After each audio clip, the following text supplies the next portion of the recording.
Samajwadi party के राष्ट्रीय अध्यक्ष अखिलेश यादव ने गुरुवार को ममता बनर्जी से मुलाकात कर न केवल विपक्षी एकजुटता का संदेश दिया, बल्कि बीजेपी की चुनावी कार्यप्रणाली पर गंभीर सवाल खड़े किए। हम इस लड़ाई में आदरणीय दीदी के साथ हैं, क्योंकि लोकतंत्र को बचाना है, संविधान को बचाना है। अगर हमारे वोट के अधिकार को ही छीन लेंगे तो फिर क्या लोकतंत्र बचा? इतनी डेमोक्रेसी को किसी ने डिस्ट्रॉय नहीं किया हुआ जितना भारतीय जनता पार्टी ने किया।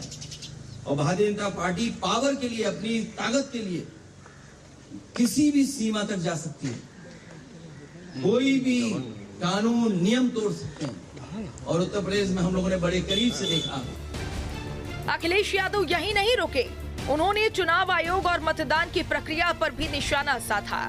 अखिलेश ने दावा किया कि बंगाल में मतदाताओं पर दबाव बनाया गया है। ये तस्वीर तो देखी होगी आपने, इससे ज्यादा भयानक काम यहाँ हुआ है। अगर बुलेट्स के डरा करके वोट डाला जाएगा तो कौन जीतेगा?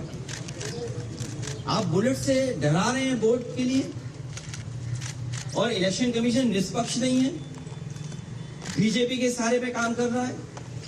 जब बाई इलेक्शन उत्तर प्रदेश का हुआ था, मैं लोकसभा में अपने सभी मेंबर्स को लेकर के,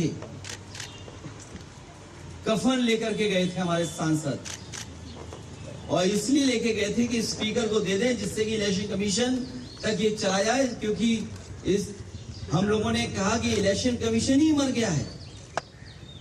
और ये बात हम यूं ही नहीं कहते थे, ये तो पहली तस्वीर है।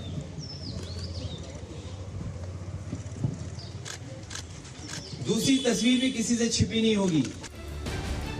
इस मुलाकात के गहरे सियासी मायने हैं। यूपी और बंगाल के दो बड़े छत्रपों का एक साथ आना बीजेपी के खिलाफ एक बड़े मोर्चे की आहट माना जा रहा है। भारतीय जनता पार्टी ने जो बंगाल में किया है, उत्तर प्रदेश में उससे कम किया उन्होंने, लेकिन ट्रायल वहीं पर किया। हालांकि बंगाल में इससे भी खतरनाक तस्वीरें आई होंगी, जो मैं तस्वीर दिखाना चाहता हूं आपको। ये तस्वीर वो है जब उत्तर प्रदेश में बाई इलेक्शन हुआ था, फोर्सेस को लगा करके लोगों को वोट रोका गया, वोट नहीं डालने दिया, और चिन्हित कर करके कि कौन सा वोटर समाजवादी पार्टी का है उसको वोट डालने नहीं दिया जाएगा। और बंगाल में जो